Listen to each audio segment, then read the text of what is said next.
માર્ગમાં આવતા ગ્રામનગરોના વાસીઓ ભગવત દર્શન પ્રાપ્ત કરીને જાણે પોતાનું જીવન સફળ માનતા હોય, પોતાની આંખોને સફળતા પ્રાપ્ત થઈ હોય એવા ખૂબ ઊંચા સદભાવપૂર્વક પ્રભુના દર્શન કરી રહ્યા છે ને એ બધા જ સજલ બિલોચન પુલક્ષર ભગવાનના સ્વરૂપનું વિગ્રહનું દર્શન કરતા કરતા દરેકની આંખો આનંદના જળથી છલકાય છે.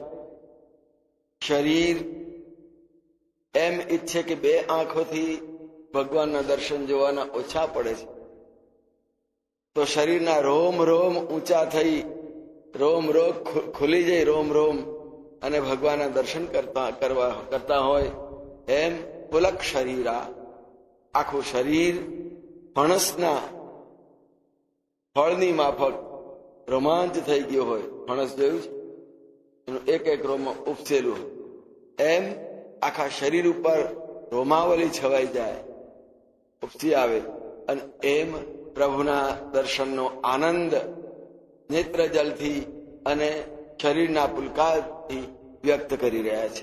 બંને રામ લક્ષ્મણ જેવા વીર અને ભગવત સ્વરૂપ તો છે જ, એમના દર્શન કરીને સૌ જ ખૂબ જ પ્રસન્ન થયા.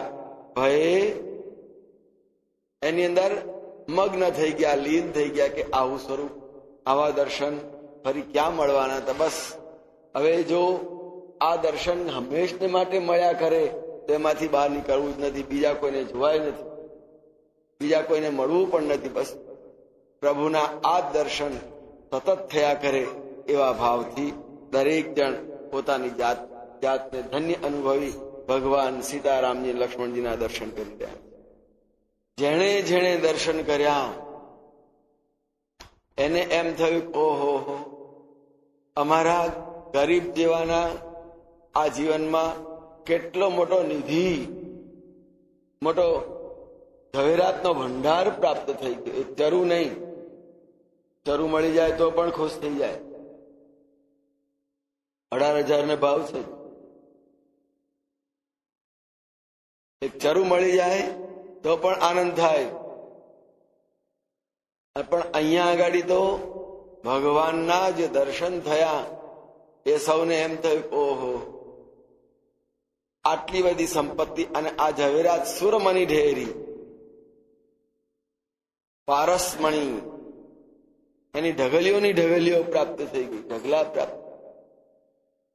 ઢેરી એટલે નાની ઢગલી, તો બહુ કિંમતી હોય, એના મોટા ઉકેડા ના હોય, નાની સરખી ઢગલી જ હોય. એટલે તુલસીજીએ સુરમણી ઢેરી, નાની ઢગલી પ્રાપ્ત થઈ ગઈ.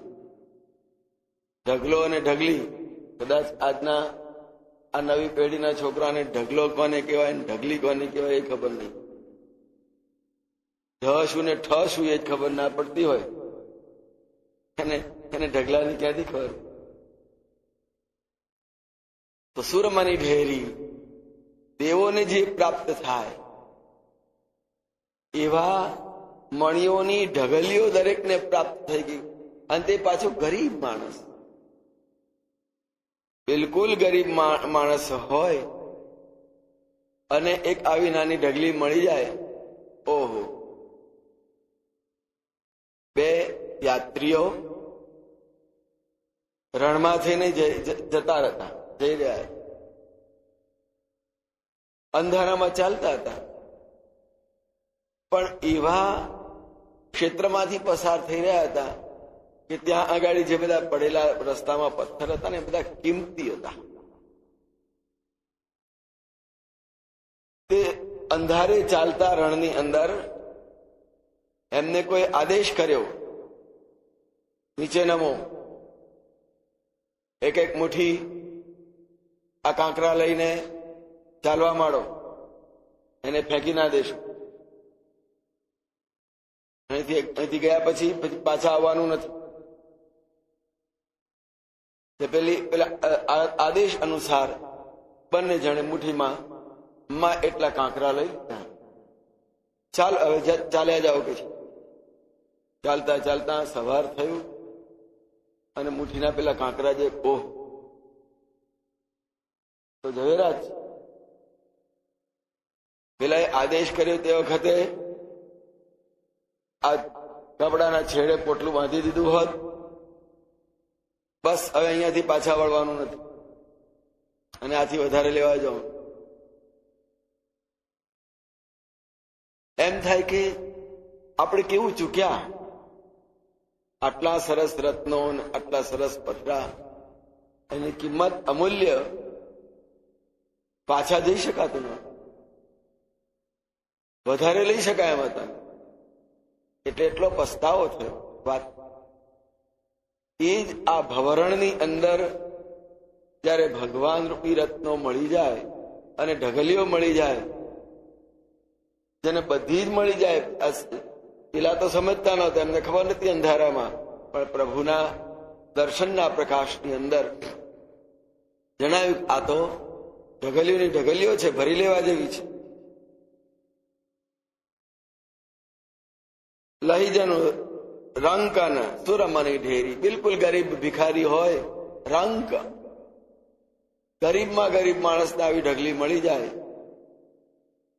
લઈને ચાલતો થાય. ઓહ, આમ બરનીને જાય દશાત. સામાન્ય નાના માણસને કોઈ લોટરી પાકી ગઈ હોય મોટી, જો જીરવાય તો જીરવાય, નહીં તો એ ના જીરવાય, એનો દુરુપયોગ જ થાય અને એની અધોગતિ થાય. પણ અહીંયા આગાડી એની દશા એવી, પણ જે સ્વસ્થ છે, સમજુ છે, અને જેને આ પ્રાપ્ત થયું છે, આકસ્મિક સંપત્તિ પ્રાપ્ત થાય અને જે આનંદ થાય કોઈ દિવસ જોઈ ના હોય. નાના સરખા ઝૂંપડામાં નાના સરખા ઘરની અંદર રહેતા હોય અને આવી સંપત્તિ મળી જાય છે, તો એટલો બધો આનંદ થાય. પરણીને જાય દશા, એના આનંદનો કોઈ પાર ના હોય. ઘરમાં દિવાળી કે ઉત્સવ કરતા પણ એને વધારે આનંદ હોય.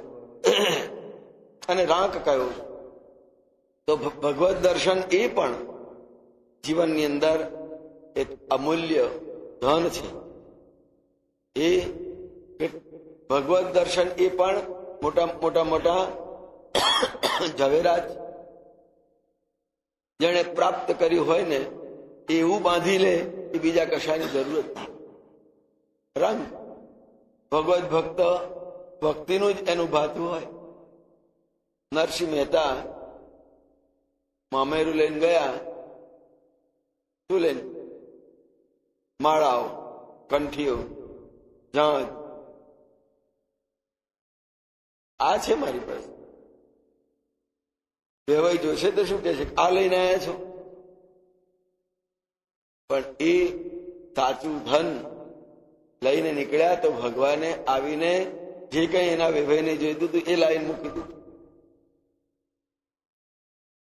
ભગવત કૃપા, ભગવત દર્શન એ માણસના જીવનની અંદર આવું કેટલી સંપત્તિ, કેટલું ધન, જીવનના આનંદનો વાસ્તવિક સાચો આનંદ. ભલે લૌકિક ધન ન આપે પ્રભુ, પણ સંતોષ તો આપે, શાંતિ તો આપે. બાકી મોટી મોટી સંપત્તિ વાળા, મોટી મોટી મહેલાતો વાળાને પૂછજો ઘરમાં સુખ શાંતિ છે?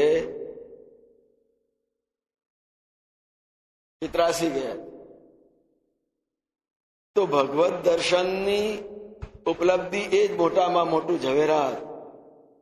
અને કહ્યું કે રંક માણસ જેમ સંપત્તિ પ્રાપ્ત થાય ને ખુશ થાય, એમ આ ગ્રામજનો ભગવત ભક્તો ભગવાનના દર્શન કરીને જાણે અમૂલ્ય રત્નનો ભંડાર મળી ગયો હોય એટલો આનંદ કરતા ત્યાંથી ભગવાનના દર્શન કરી રહ્યા.